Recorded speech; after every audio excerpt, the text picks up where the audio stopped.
হবে না। তোমার কাজ আগে শেষ হোক, কথা আছে। কি কথা বলো না।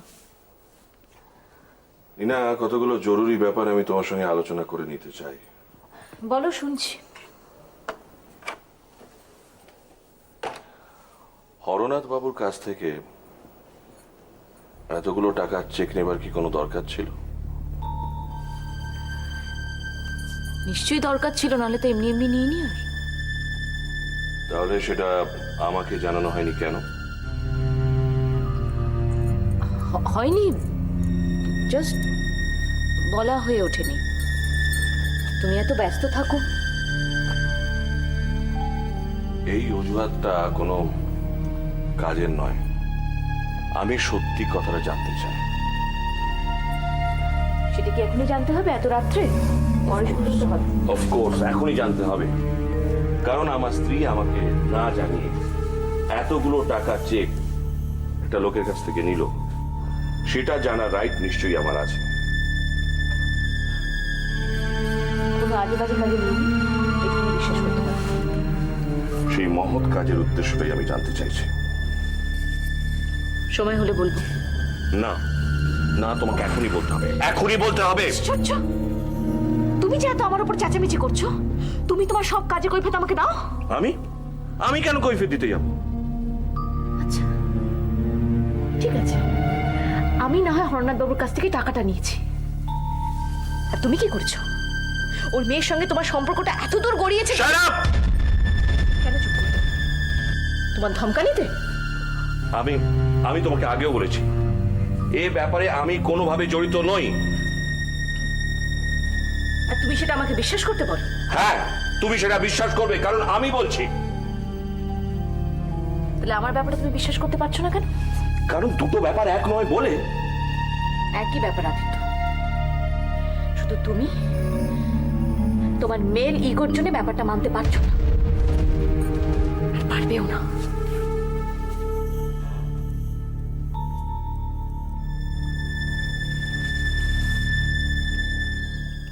দেখো বৌমা, মানুষ মাত্রই ভুল করে, আমিও করেছিলাম। এরকম কেন বলছেন মা? ঠিকই বলছি। চিরকাল পেহলে দর্শনধারী পিছে গুণ বিচারি, এটাই শুনে এসেছি। জানো তো, তোমার শ্বশুরমশাই না খুব সুন্দর ছিলেন দেখতে। এই টিকলো নাক। হাসছো কেন? হেসো না। ওই ছবি দেখে মনে করুন ওরম বোতা নাক, খুব সুন্দর ছিলেন দেখতে। অবশ্য তোমার জানার কথা নয়, রবি ওর বাবার মতো হয়নি। ও হয়েছে একটু মামা বাড়ি ঘেঁষা আর কি, চাচা পোছা। সেটা অবশ্য দিন, হ্যাঁ সেটা আমি বুঝলাম না হয়, কিন্তু আমি ভাবছিলাম আচ্ছা বৌমা, একটা কথা জিজ্ঞাসা করব। আচ্ছা তুমি বলো, বিমান কি খুব সুন্দর দেখতে? বলো, খুব সুন্দর দেখতে? 5টা লোকের কাছে তুমি ওকে আলাদা করতে পারবে? পারবে না তো, পারবে না। কিন্তু ওর মনটা যে এত বড়, আমি জানবো কি করে? হ্যাঁ। আচ্ছা মা, আপনি আজকের কাগজটা পড়েছেন? একটা অদ্ভুত খবর বেরিয়েছে জানেন? হ্যাঁ। একটি 15 বছরের মেয়ে। আমার মেয়ের নজর আছে, জোহরির নজর। কে করবে বলো? তুমি বলো কে করবে? হবু বউয়ের দাদার জন্যে কেমন করে এগিয়ে আসবে তুমি আমায় বলো? কেউ আসবে? 1 পয়সা নয়, 70,000 টাকা। কে আসবে? হ্যাঁ সে তো ঠিকই। আপনি জানেন মা, আমি আপনাকে একটা কথা কখন থেকে বলবো ভাবছি। দিয়াদের স্কুলে না আজকে লাঞ্চ টাইমে একটি 15 কদিন বছর ধরে না দুশ্চিন্তায় আমি 2 চোখ এক করতে পারিনি। চিন্তায় চিন্তায় আমি ঘুমোতে পারিনি বৌমা, তুমি বিশ্বাস করো। হ্যাঁ বুঝতে পারছি মা। আজকে যদি বিমান এভাবে টাকাটা না দিত, আমাদের কি অবস্থা হতো বলো তো? কিছু না কিছু একটা নিশ্চয়ই হতো। ভগবান আছেন মাথার উপর, মাতাজি আছেন। দেখো বৌমা, আমরা কিন্তু কন্যা পক্ষ, আমাদের ভূমিকাটা কিন্তু সবচেয়ে বড়। সেটা অবশ্য ঠিক। খুব মজা হবে সোনালির বিয়েতে জানেন। আমি ঠিক করেছি চুলটা স্টেপ কাটবো। কি কাটবে? স্টেপ, ওই যে থাক থাক হয়ে পড়ে না কাঁধের ওপর, সেটা। এত খালি চুল, এত বড় চুল কেটে ফেলবে কেন? হ্যাঁ মা, ওই যে শাড়িটা পরবো ঠিক করেছি, জারদাজি শাড়ি, তো তার সঙ্গে ভাল লাগবে। আর তার সঙ্গে কানে ডায়মন্ড ড্যাংলার্স। কিলার্স? ড্যাংলার্স, ও ওই লম্বা যে ঝোলে না কানে, সেই ড্যাংলার্স? ড্যাংলার্স? গাছে কাঁঠাল, গোঁপে তেল।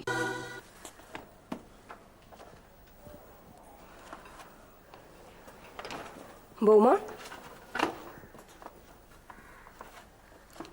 বৌমা, তোমার সঙ্গে আমার দুটো কথা ছিল। বসুন না মা। না, গল্প করতে তো আমি আসিনি, দুটো কথা বলে আমি চলে যাব।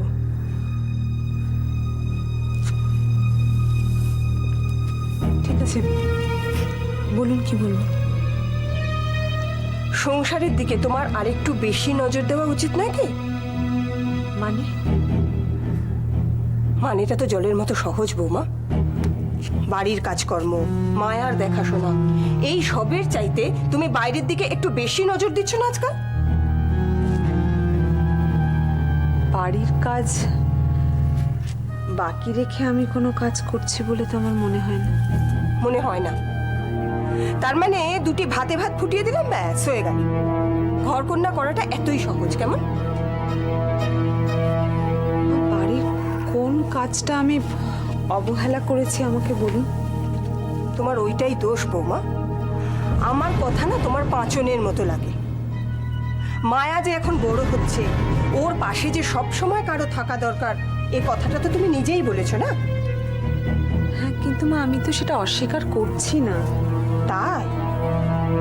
তা এখন তাহলে কি হচ্ছে? মায়া রয়েছে মায়ার মতন, ওদিকে তুমি তোমার নিজের কাছেই ব্যস্ত। মায়া রয়েছে মায়ার মতো মানে? এই মানেটাও আমাকে বুঝিয়ে দিতে হবে? তুমি আমাকে একটা কথা বলো তো, অংশুর অফিসে যাওয়াটা এবার বন্ধ করলে হয় না? না মা, হয় না। কেন? কি লাভ ওখানে গিয়ে?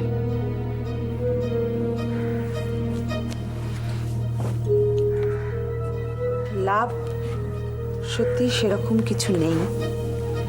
তুমি যখন বুঝতেই পারছো সেরকম লাভ কিছু নেই, তাহলে ওর জন্য সময় নষ্ট করার প্রয়োজন কি? আছে প্রয়োজন মা, আছে। আমাদের মধ্যে একটা মানুষ হঠাৎ উধাও হয়ে গেল। সত্যি কি হয়েছে সেটা একবার জানবো না? আর মা, আমি ওর অফিসের ওই অংশুবাবুর সঙ্গে কথা বলে বুঝতে পেরেছি যে মৃত্যুটা খুব একটা স্বাভাবিক ছিল না। একবার যখন আমি এটা জেনেছি তখন আমি সত্যিটা জানবই। সত্যি সত্যি, এই সত্যিটা জেনে যে কি ঠ্যাং গজাবে তোমার, সে তুমি জানো।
আজ গোলাপি শাড়ি পরে তোমাকে দারুণ দেখাচ্ছিল।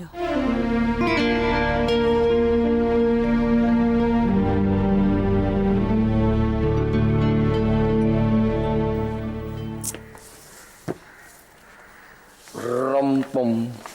কটা বাজে? কি কটা বাজে? কি কটা বাজে? কটা বাজে মানে? এই তো আমি লেট নাকি? কটা বাজে মানে? দেখো। যেমন তুমি তেমনি তোমার ঘড়ি, ফেলে দাও। ওকে সরি সরি, তো হলো তো। কিচ্ছু হলো না তো। না না, সে তো হয়নি, সে তো হতে হবে। আচ্ছা ঠিক আছে, আমি কান ধরে ক্ষমা চাইছি। দাদা দাদা। কি হচ্ছে কি? ও না, বিমান প্লিজ এরকম করো না, ভালো লাগছে না। জানি। আচ্ছা একটু খাওয়া দাওয়ার আয়োজন করতে হবে, আপাতত এইটা দিয়ে শুরু করি। ও আমি অর্ডার দিয়ে দিয়েছি। এরকম চুপচাপ বসে থাকা যায় নাকি? এটা কিছু টুকটাক করে করি না। বিমান প্লিজ, আমার ভালো লাগছে না। কি ভালো লাগছে না? এরকম হই অট্টগোল ভালো লাগছে না। গম্ভীর হও। আরে অন্য প্রসঙ্গে কথা বলি, দিদিকে কেমন দেখলে বল? ভালো। শুধু ভালো না? না এটা কিরকম লাগছে? এবার তো সেই পেবে না 100 টেনে 34 দেওয়ার মতো। ভীষণ ভালো। জানো, উনি আমার সাথে অনেক গল্প করেছেন। দিদির স্টকে প্রচুর গল্প আছে। চেম্বারে আইন, চেম্বারে বাইরে বেরোলে সুপার ফাইন। ঠিক আছে, তুই বাড়িতে এসো, আমি তোমায় আলু পটল পোস্ত করে খাও, দিদি বানাবে। যাবো। বলে যাবো, ভালো যাবো। যাবো না তো বলছি না, যাবো, কিন্তু তুমি যবে নিয়ে যাবে তবে যাবো। আমি জানতাম না তুমি একা একা গেলে ভয় পাও আমার বাড়িতে। বিমান আমি একা যাব নাই, আমি ঠিক করেছি, আমি তোমার সাথেই যাব ঠিক করেছি। ওকে, গেলে ওই যাতে ভয় না পাও তার জন্য লতা বৌদিকেও সঙ্গে নিয়ে যাও। সেটা অবশ্যই। জানো বৌদি না হ্যাঁ, আমার বেস্ট ফ্রেন্ড, আমি সবই তার সঙ্গে শেয়ার করি। কি কি যে শেয়ার করো সেটা নিয়ে আমি একটু দুশ্চিন্তাগ্রস্ত অল্প, এবং তুমি তার ডিসিশন ছাড়া কোনো রকম ডিসিশন নিতে পারো না, শেয়ার করে ডিসিশন নিতে হয় তোমাদের। একদম। কিন্তু বৌদিও না কনফিউজ হয়ে আছে। কনফিউজড? কি বিষয়ে কনফিউজড?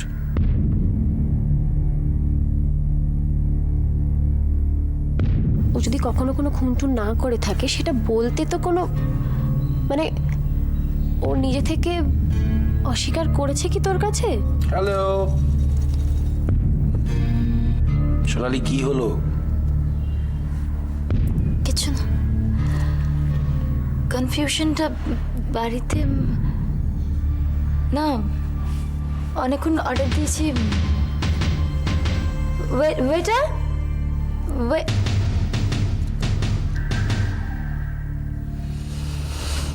ওকে আমি দেখছি।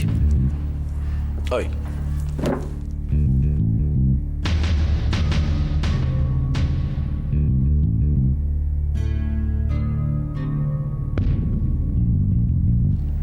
বৌদি, আমি এখন কি করব? কি করব বৌদি?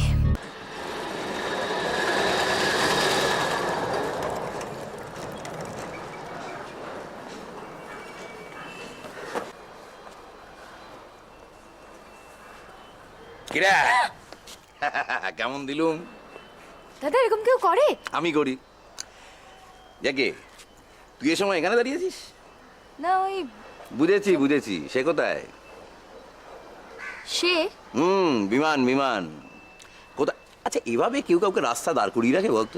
বাস স্ট্যান্ডে কোত্থেকে আসবে? অফিস না ব্যাঙ্গালোর? তোকে কে বললো আমি বিমানের জন্য দাঁড়িয়ে আছি? কেউ বলেনি তো? এত ছোটবেলায় শেখা অঙ্ক, 2 + 2। আমি এখানে বিমানের জন্য দাঁড়িয়ে নেই।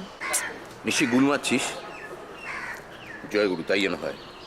শোনাই বলে দিচ্ছি, বিমানের বদলে যদি কোনো বিমান আসে তাহলে কিন্তু আমি। দাদা সারাক্ষণ তোরা বিমান করছিস কেন রে?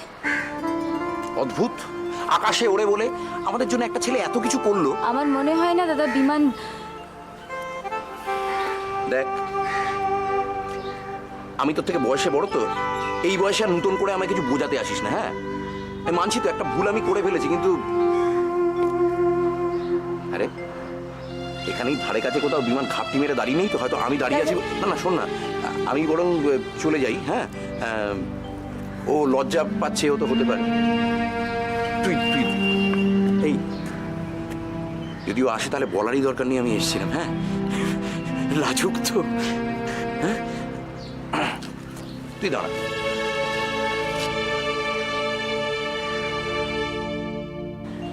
টাকাটা বিমান দেয়নি দাদা। বিমান বিমান নিজেই একটা জিজ্ঞাসা। Good morning sir. Very good morning. Practice over? হ্যাঁ স্যার, দেখুন এবারে প্যারেডটা কি সুন্দর হচ্ছে, তাই না? এ তো তোমরা সবাই দারুণ প্র্যাকটিস করেছো। তাই তুমি শুনলাম কবিতা বলছো এবার? হ্যাঁ স্যার, নন্দিনী গান গাইবে আর আমি একটা কবিতা বলবো। Good, very good. আপনি কাল থাকবেন তো? থাকবো মানে? থাকতে তো হবেই। আমি থাকবো না আর তোমরা সবাই মিলে ভুল করো, আমার চাকরি থাকবে তাহলে? না না, আপনি দেখবেন আমরা কালকে খুব ভালো করেই করবো। All the best. আচ্ছা স্যার, আপনি ওই সোয়েটারটা পরেছিলেন? সোয়েটার?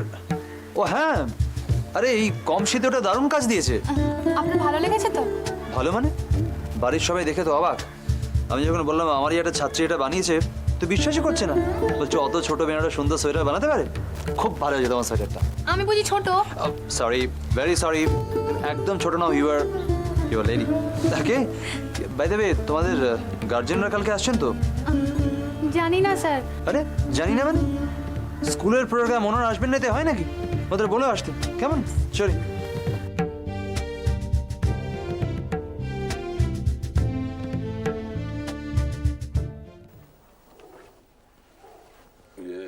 শোবার আগে এক গ্লাস ঠান্ডা জল দিও তো।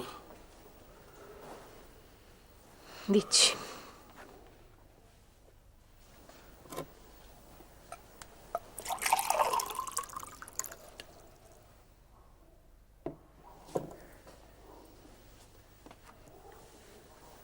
নাও। তখন থেকে কি এত ভাবছো? এক পেশেন্টের কথা। বাবা, এত বছর ধরে তোমায় দেখছি, কই কোনো পেশেন্টকে নিয়ে এত তো ভাবতে দেখিনি তোমায়। ভাববার কারণ আছে নিশ্চয়। হ্যাঁ, তা তো আছেই, তা না হলে ভাববে কেন? সেই টিনার কি খবর? মানে সেও তো তোমার পেশেন্টই। অবশ্যই, তার কথাই ভাবছিলাম।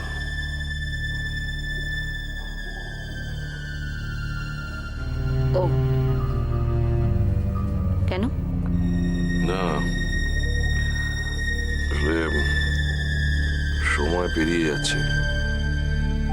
এই সময় কিছু একটা সিদ্ধান্ত না নিলে ব্যাপারটা কিন্তু বেশ জটিল হয়ে যাবে। কি করতে চাইছো তুমি আদিত্য? জানি না, দুখানা অপশন আছে। একটা হচ্ছে যে কাউকে ওই সন্তানের পিতৃত্ব স্বীকার করে নিতে হবে, আর দ্বিতীয় অপশনটা ওই বাচ্চাটাকে। এ ব্যাপারে তো তোমারই দায়িত্ব নেওয়া উচিত, তাই না? Shut up! Just shut up! Please don't irritate me. Don't! কি আশ্চর্য, তুমি এতে এত রিয়াক্ট করছো কেন? আমি তো বুঝতে পারছি না। শোনো নীনা মুখার্জি, আমি তোমাকে আগেও বলেছি, আবার বলছি, এই ব্যাপারে আমার কোনো দায়িত্ব ছিল না এবং নেই। আর আর তোমার মতো মহিলাদের জেনে রাখা উচিত, কেউ যদি সন্দেহ করে যে এই সন্তানের পিতা আমি, তাতে আমার কিচ্ছু যায় আসে না। ইয়েস, তাতে আমার কিচ্ছু যায় আসে না, কারণ একটা ডিএনএ টেস্ট করালে বোঝা যাবে যে এই সন্তানের পিতা কে। এই সন্তানের পিতা আমি নই, আমি নই, আমি নই। ঠিক আছে, রাগারাগি করে শুধু শুধু শরীর খারাপ করো না। It's okay. No, not okay. হয়তো তোমাদের জন্য লজ্জার মাথা খেয়ে আমাকে সেটা করতে হবে। আর শোনো, একটা কথা পরিষ্কার করে শুনে রাখো, আমি যে এই আমার পেশেন্টের কথা চিন্তা করছিলাম, সেটা আমার দায়িত্ব অন্যের কাঁধে চাপিয়ে দেবার জন্য নয়। একজন ডাক্তার হিসেবে আমার পেশেন্টের কন্ডিশন দিন দিন সিরিয়াস হয়ে যাচ্ছে, সেটা কিভাবে ওভারকাম করব সেটা ভেবে সেটা একজন ডাক্তার ছাড়া আর কেউ বুঝবে না, তুমিও বুঝতে পারবে না।